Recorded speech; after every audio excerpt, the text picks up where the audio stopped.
That day, while everyone left, I thought I was alone, tasting secrets in the quiet darkness. I didn't realize my son was watching until I looked up. The unsettling look in his eyes fixed on my wet hands stopped me cold, but his reaction?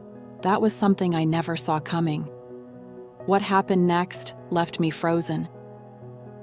The house was quiet, as it always was during the evenings when James was away.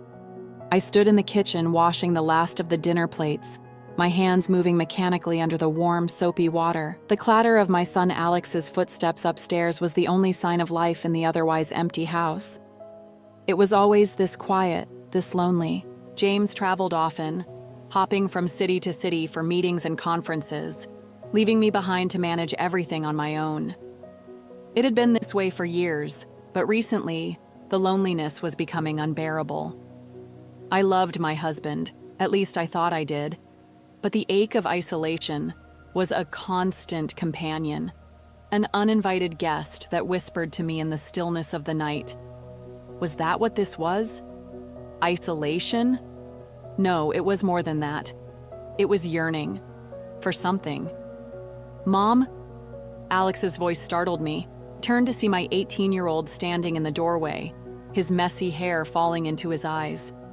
He was getting so tall, a man right in front of my eyes. "Yes, honey?" I asked, wiping my hands on a towel. "I'm heading out to study at Ryan's house. Won't be too late." "All right, drive safe," I replied, watching him grab his bag and disappear out the front door. The slam of the door echoed through the empty house, leaving me alone once again. Again. Always alone. I sighed, my eyes drifting toward the clock. The hours stretched endlessly ahead of me. The silence in the house was oppressive, like a heavy weight pressing down on my chest. I poured myself a glass of wine and wandered into the living room, sinking into the plush couch. As the minutes ticked by, my thoughts became restless. Memories of nights spent with James, before the job, before the distance, surfaced unbidden. Closed my eyes, trying to hold on to the warmth of those memories. But they faded too quickly, leaving me with the cold reality of my solitude. They were just memories now, distant and untouchable. The wine loosened my inhibitions, and soon my thoughts took a more personal turn. I tried to resist the urge, telling myself it wasn't proper, but the need to feel something, anything, was overwhelming. The living room lights were dim, the curtains drawn. It was safe. No one was there to judge me. I was alone, and it felt like I was vanishing. I needed something to feel real, to feel alive, let myself give in. But just as I was starting to lose myself in the moment, the sound of the front door opening shattered the fragile cocoon I had built around myself. My eyes flew open in panic, my heart racing. Oh God, no. Not now. Not like this. "Mom?" Alex's voice called out. I scrambled to compose myself, grabbing the nearest throw blanket to cover myself, but it was too late. Alex stood frozen in the doorway, his face a mixture of shock and confusion, his eyes wide, taking it all in. This could not be happening. For a moment, neither of us spoke. The air between us was thick with unspoken words. "I didn't know you were back," I stammered, my voice shaky. "I forgot my charger," Alex said, his voice barely above a whisper. His eyes flickered between me and the blanket clutched tightly in my hands. He saw it. He knew what I was doing. And it was so much more humiliating.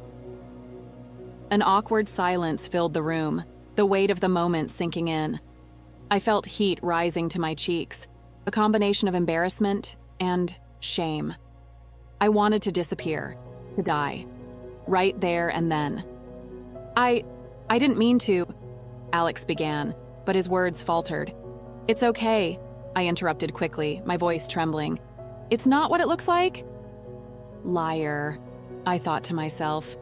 This is exactly what it looks like.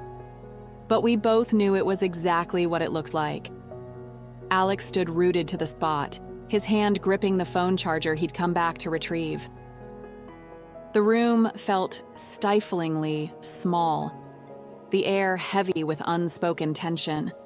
He just stood there, staring, and I wanted to die. I clutched the blanket tighter around myself, desperate for the awkward moment to dissolve. "You should go finish studying," I said, my voice unsteady but firm. I needed him to leave. "Now," Alex blinked, breaking his stunned trance, and nodded. "Yeah, sure." He turned and walked out of the room quickly, the sound of his footsteps receding up the stairs. When I heard the faint click of his bedroom door, I exhaled, sinking back into the couch. My heart was pounding in my chest, and my thoughts raced with the impossibility of what had just happened. How could I face him again? How could I pretend that this didn't happen? I pressed my hands to my face, willing the embarrassment to subside. He hadn't really seen anything, had he? He did. No, he must have looked away too quickly. But his expression haunted me, a blend of curiosity, confusion, and something else I couldn't quite place. Something that made me feel exposed, vulnerable, and strangely, a little seen. The minutes ticked by in agonizing slowness. I debated going upstairs to talk to him, to smooth things over. What could I possibly say? How could I make this less awkward without making it worse? There were no words. Nothing I could say would fix this. Instead, I went to bed early, hoping that sleep would bring clarity. But sleep was the last thing I got that night. The following morning, the tension lingered like a shadow over the house. I busied myself in the kitchen, chopping vegetables for an omelet I barely had the appetite to eat. Alex came downstairs, his movements careful, as if stepping on eggshells. He was avoiding me, and I was avoiding him right back. Like two strangers in a house. "Good morning," I ventured, keeping my tone light. "Morning," Alex replied, his voice stiff. He grabbed a glass of juice and sat at the table, avoiding my gaze. His face was still red, a reminder of the shame I felt. I took a deep breath. "About last night." Alex froze, the glass halfway to his lips. "Can we not talk about it?" he said quickly, almost pleading. I was relieved. A small part of me was, at least. "Alex, I need to explain." "There's nothing to explain, Mom," he interrupted, finally looking at me. His face was red, and his words tumbled out in a rush. "It's fine. You don't have to feel weird about it or anything. I mean, everyone does stuff like that." I blinked, caught off guard by his bluntness. His words threw me. He was treating it like it was normal, like it was just some mundane, everyday thing. "It's just, you're my mom, so it's different," Alex continued, his voice quieter now. "But I get it. Dad's gone a lot. You're lonely. I'm not stupid." His words hit me, a sharp blow to my chest. He saw through me. He understood. And that made it even worse. His words hit me harder than I expected, the truth of them cutting deep. I looked down at the counter, my hands trembling slightly as I gripped the edge of the sink. He was too smart, too perceptive. He knew exactly what he was doing. It made me feel exposed, raw. "I just don't want things to be weird between us," Alex added. "Can we just forget it happened?" I nodded, swallowing the lump in my throat. "Yes, of course. We'll forget it." Forget it? As if it were possible to forget the way he looked at me, the way I felt when I knew he was watching. But deep down, I knew it wasn't that simple. Not even close. He got up and started doing the dishes, his movements stiff and awkward. I was still sitting at the table watching him, but he was avoiding my gaze. He finished and went to the living room. I followed him with my eyes. He sat there, his eyes glued to the TV, but I could see it. His mind was somewhere else. I was that somewhere. I had to do something. So I also went to the living room and started to fold the laundry. But there was a pull in the air, an invisible tension that was drawing us both towards each other. It was as if I was a magnet, and I was getting pulled in every direction. It was subtle, a shift in the air, and it was making me feel crazy. He wasn't avoiding me exactly. If anything, he seemed to be around more often than usual, lingering in the kitchen while I cooked, offering to help with chores he'd normally ignore. It was like he was watching me, and the thought made my skin crawl, but also a strange, forbidden thrill. That evening, as I was folding the laundry, Alex sat down on the couch next to me. He didn't say anything at first, just watched the TV playing softly in the background. He was so close, his presence a constant reminder of what had happened and the possibilities that had opened up. "Need help?" he asked after a while. I glanced at him, surprised. "Since when do you volunteer for laundry duty?" I teased, trying to keep the mood light, trying to keep things normal, to push the tension away. He shrugged. "Just thought I'd keep you company." Smiled faintly, handing him a towel to fold. We worked in silence for a few minutes, the rhythm of our task oddly soothing. But then I felt his gaze on me, lingering a second too long. His eyes, they were always on me, watching, studying. It was getting harder and harder to ignore it. "Is everything okay?" I asked, breaking the silence. My heart was pounding in my chest, and I was trying so hard to not show it. "Yeah," Alex said quickly, looking away. But his ears turned red, a telltale sign that something was on his mind. He was trying to hide it, but he couldn't.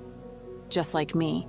"Alex, if there's something you need to talk about, you can tell me," I said gently. I wanted him to say it, to admit it. But I also knew I shouldn't want that. He hesitated, his hands fumbling with the towel. "It's nothing. Just, I've been thinking about stuff. Forget it." His eyes, they were searching mine. It was like he was testing me, waiting to see if I'd say it first. I tilted my head, studying him. There was a vulnerability in his expression that made my heart ache. I saw a longing in his eyes, something that mirrored my own, and it was terrifying. I reached out and placed a hand on his shoulder. My hand was trembling, but I didn't pull it away. "You can talk to me, honey," I said softly. "No matter what it is. I shouldn't have." It was like giving him the permission. A permission I didn't intend to give. Alex looked at me, his eyes searching mine as if trying to find the right words. But then he shook his head and stood up abruptly. "Never mind," he muttered. "I'm gonna head to bed." His sudden departure was a relief and a disappointment, all at the same time. And the tension was lingering, like a constant gnawing ache. He was gone, but the feeling of his eyes on me still lingered. I could feel his presence, an invisible tension that was making my skin crawl, but also, strangely, making my heart race.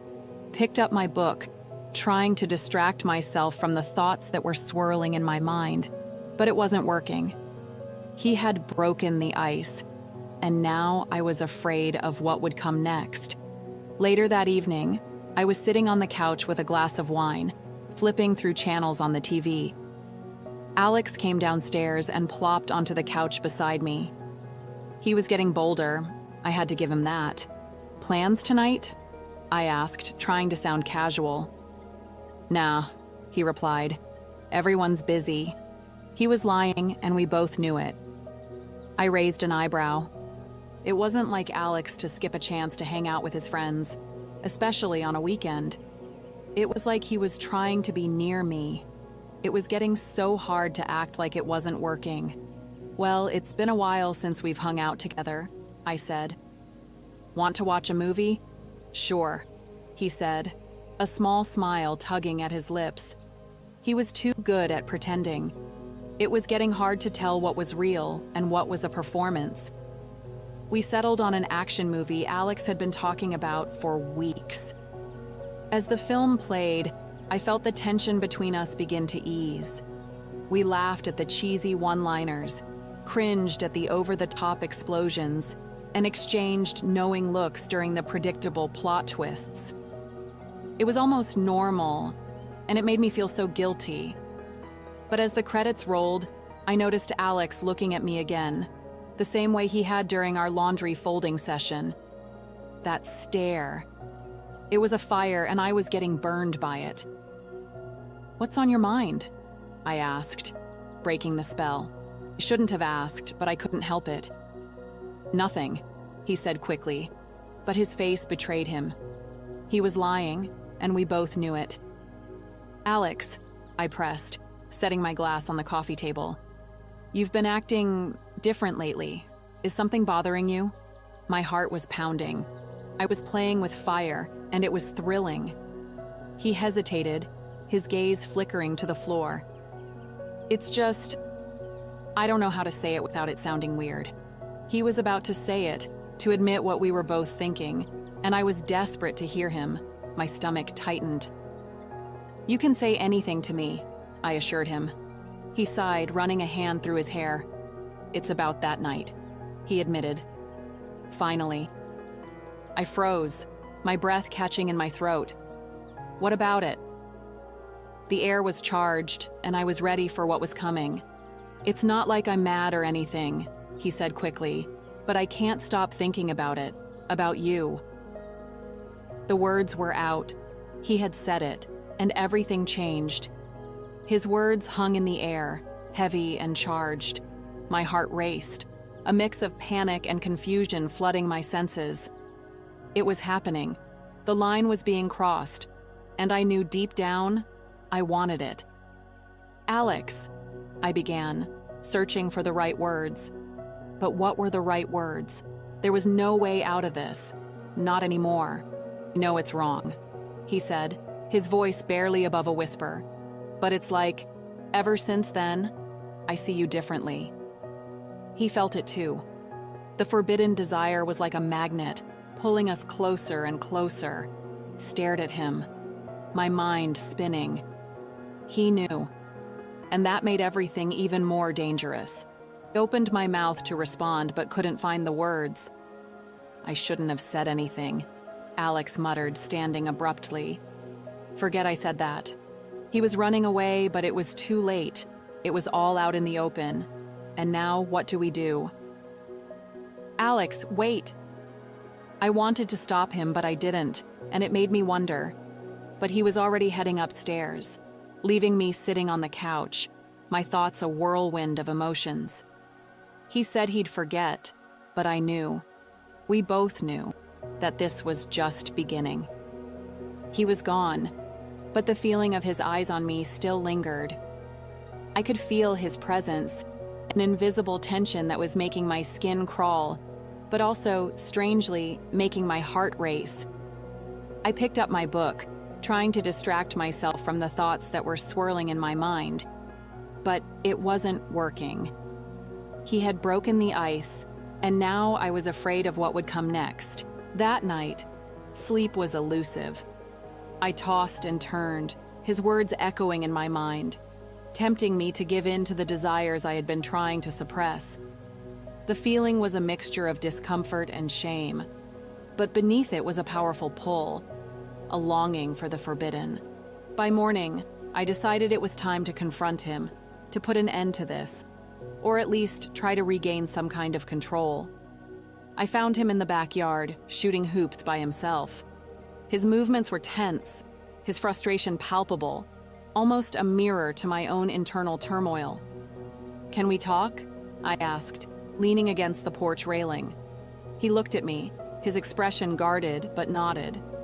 I stepped closer, taking a deep breath. "What you said last night, I need you to know that it's okay to feel confused sometimes. But this, whatever you're feeling, it's not right." I needed to say it, to put it out there, to try and create some kind of barrier. "No," Alex said, bouncing the ball against the pavement. "I didn't mean to make things weird." He was lying, I could tell. But a part of me wanted to believe him, wanted to believe that this could just disappear. "You didn't," I lied, my voice soft. but we need to move past this. You're my son, Alex. That's the most important thing. Nothing can change that. I was trying to convince myself as much as him, but the truth was, everything had already changed. He nodded, his shoulders slumping slightly. I get it. He didn't get it, and we both knew it. He was just saying what he thought I wanted to hear. I wanted to believe him, but the look in his eyes told me that this wasn't over. It was like he was surrendering, but also holding back, waiting for me to give him another sign, waiting for me to change my mind. He walked past me, his shoulder brushing mine, the contact sending a jolt of electricity through me. I went back inside the house. I felt a subtle relief, thinking, maybe it's over now. But I was so wrong. What happened next was something I could never have imagined. I needed to get away from him, to put some space between us, but the heat that had awakened deep inside me was now impossible to deny. I was heading towards my bedroom when a knock on my door startled me. My heart leaped into my throat. I knew it was him, and I knew deep down that I was ready. "Come in," I called, my voice hesitant. My hands were shaking and I was trying to keep myself under control, but it was getting too difficult. Alex stepped inside, his expression unreadable. He hesitated, hovering near the doorway. He looked like a ghost, or a forbidden temptation I was not strong enough to resist. "What's up?" I asked, trying to sound casual, as if we were just two regular people having a normal conversation. It was a lie we were both telling ourselves. "I just wanted to check on you," he said, his voice soft. "I'm fine," I replied, forcing a smile. I wasn't fine. I was drowning, desperate, and yearning for something I knew I shouldn't want. Alex stepped closer, his gaze steady. "You don't seem fine." He knew me too well. He saw through my lies, through my attempts to keep him at a distance. I felt my pulse quicken. "I've just been busy," I said, standing and moving toward the window to create some distance. But I was only running away from myself, from the truth that was staring me in the face. "You've been avoiding me," Alex said bluntly. He knew. He always knew. He had figured it out, and he was waiting for me to admit it. I turned to face him, my stomach knotting.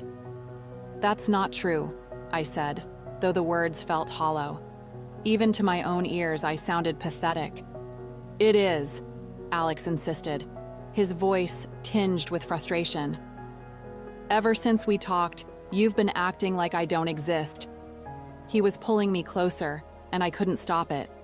"Alex, that's not fair," I said, my voice rising slightly. "I'm trying to do what's best for both of us." I wanted to believe that, but I didn't. All I wanted was to give in, to surrender to the temptation that was sitting right in front of me. And ignoring me is what's best? His words were sharp, and they cut through my defenses, tearing them to shreds. His words hit me like a punch to the gut. I sighed, rubbing my temples. "I'm not ignoring you. I'm just trying to give us both some space to move past this." It was a lie. I wasn't trying to move past it. I was just afraid to confront it, afraid to admit how I really felt. "But I don't want to move past it," Alex said, his voice breaking. He was admitting it, finally. And now there was no way back. The raw emotion in his tone made my breath catch. I stared at him, my mind racing. My heart was pounding in my chest, and I knew in that moment that everything was about to change. "Alex, this isn't something we can explore," I said carefully. But my voice was trembling, and I knew the fight was already lost. "Why not?" he asked, stepping closer. "We're both adults. We both feel it." He was so close, and I could almost feel the heat radiating off his body, and it was pulling me in. I shook my head, panic rising in my chest. "It's not about feelings. It's about what's right." But what was right anymore? I was losing my grip on reality, lost in a sea of forbidden desires. Alex reached out, his hand brushing my arm. "Sometimes what's right isn't what feels right," he said softly. His touch sent a jolt of electricity through me. And I knew, right then and there, that I was about to cross a line I never thought I would. I pulled away, my heart pounding. "This conversation is over," I said firmly, moving toward the door. But even as I tried to leave, a part of me was waiting, wanting him to stop me. But Alex blocked my path, his eyes pleading, "Please, Mom, just listen to me." "Alex, stop," I said, my voice trembling. My resistance was crumbling, and I was surrendering to his pull, to my own forbidden desires. "I can't," he said, his voice breaking. "I can't stop thinking about you." He was admitting it all, and the desire was undeniable. What would happen now? I felt tears prick my eyes. "You don't mean that," I whispered. It was like looking in a mirror, seeing my own forbidden desires reflected back at me. "I do," he insisted, "and I think you do too." He saw it in me. He always had. And it was terrifying, but also thrilling. The weight of his words hung in the air, suffocating and undeniable. I felt my resolve crumbling under the intensity of his gaze. My body was betraying me, yearning for his touch, for the forbidden pleasure I knew was waiting for me if I just gave in. But before I could respond, a loud knock at the front door shattered the moment. It was like a lifeline, a chance to escape the madness that was unfolding. Both of us froze, our hearts racing. I was relieved, but also disappointed. The temptation was still there, lurking beneath the surface. "I'll get it," I said quickly, slipping past Alex and rushing downstairs. I needed to get away, to put some space between us. But I also knew it was only a matter of time before we'd be in the same position again. I opened the door to find my neighbor, Carol, standing on the porch with a warm smile. "Hi, Lauren. Just wanted to drop off those baking pans I borrowed," Carol said, holding up a stack of pans. I forced a smile, grateful for the interruption. "Thanks, Carol. That's so thoughtful of you." I wanted to be anywhere else, and the normalcy felt so distant now. We exchanged pleasantries, but my mind was elsewhere. When I finally closed the door and turned around, Alex was standing at the top of the stairs watching me. His eyes were dark, intense, and they were burning into me, through me, right to the core of my desires. Our eyes met, and in that moment, I knew that things couldn't go on like this. It was inevitable. We were both headed down a path of no return, and nothing was going to stop it. Then the unthinkable happened. Later that day, I was getting ready to have my dinner when he came into kitchen. He stood there silently for a moment, his eyes fixed on me. It was like he was testing me, pushing my boundaries. And a part of me, a dark, forbidden part, was enjoying the challenge. "What are you doing?" I asked, my voice barely a whisper. It was as if I was already surrendering. "I'm not hungry," he replied, stepping closer to me. His gaze was intense, and my heart was pounding in my chest. "Alex?" I said, but he cut me off. "I can't," he said, his voice thick with emotion, reaching for my hand.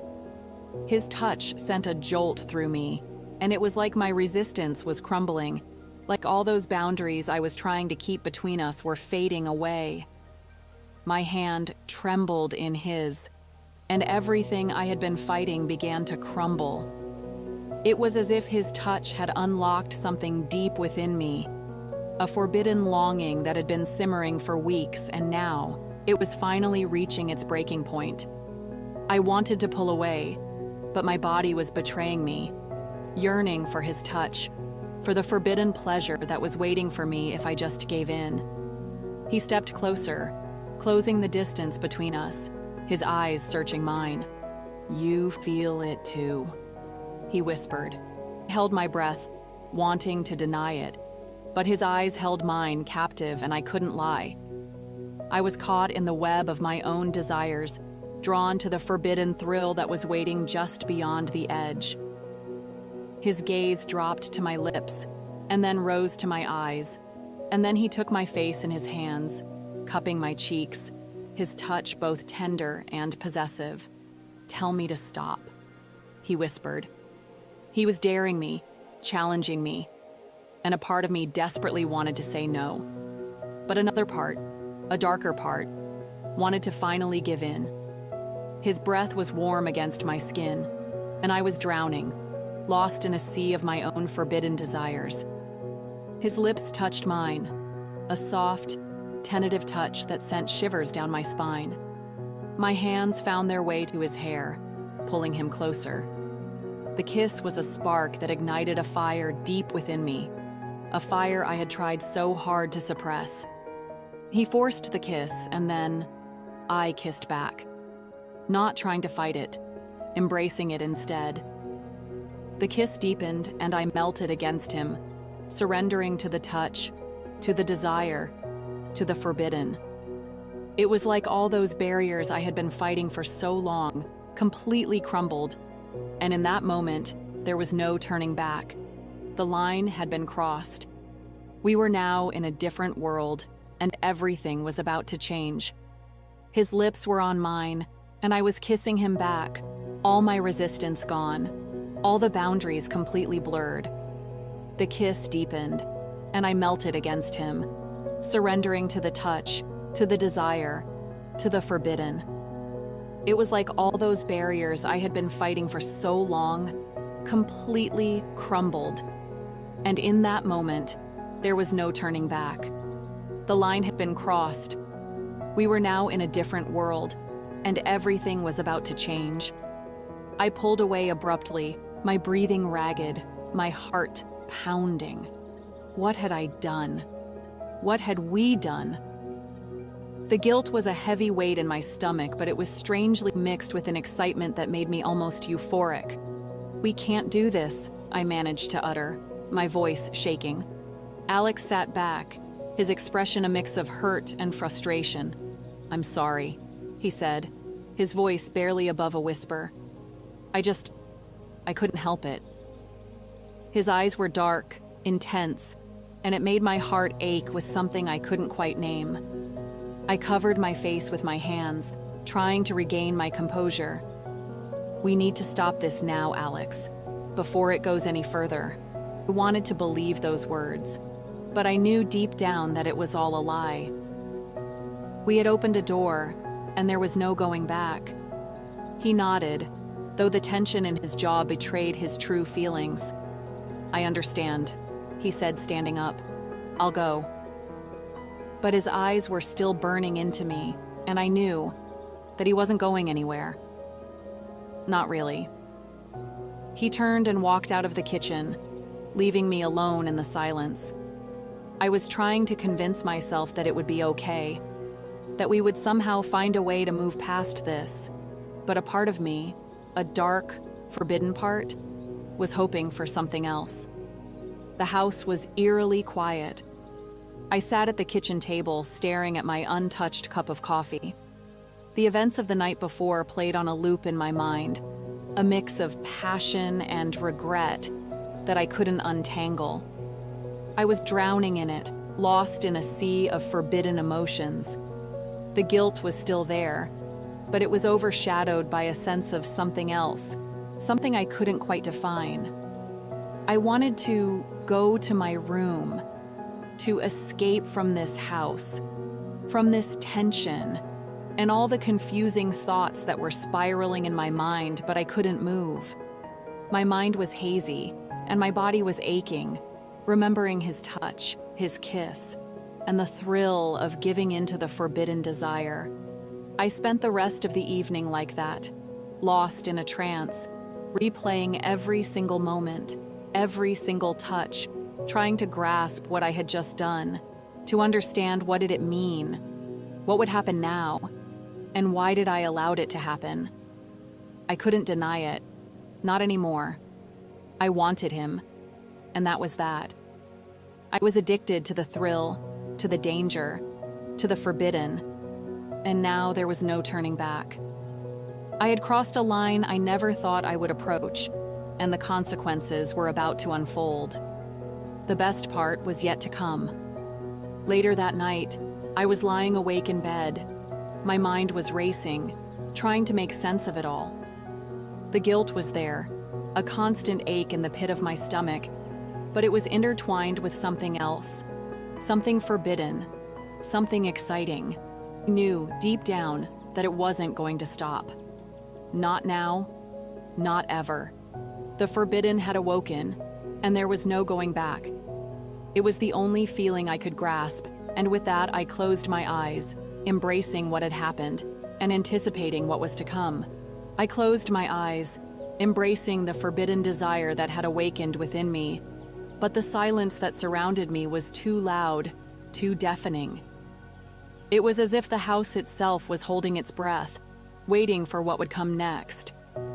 I tried to sleep, but my body was tingling, and my mind was racing, replaying the kiss, the touch, the way he had made me feel. And that was when I finally realized that sleep was the last thing I was after.